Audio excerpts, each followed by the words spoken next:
This is your sign to make bagel chips with your leftover bagels. Just listen to this crunch. And with a little cheese and charcuterie, it's even better.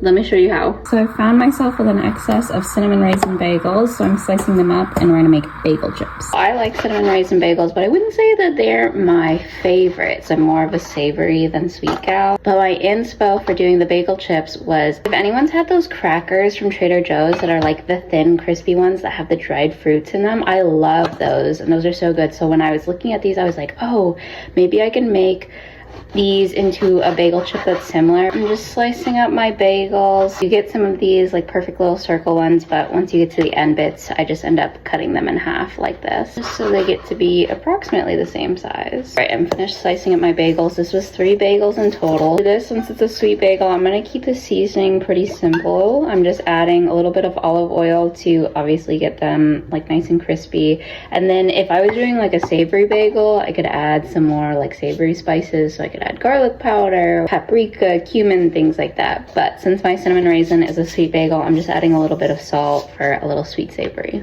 Maybe a touch more.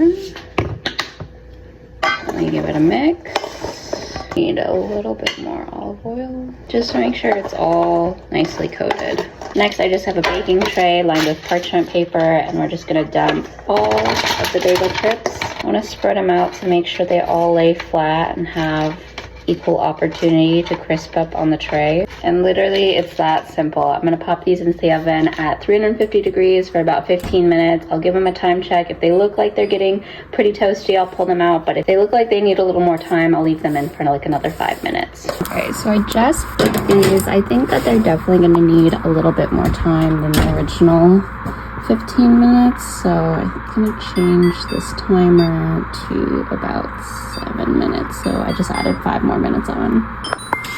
Okay, we're all good.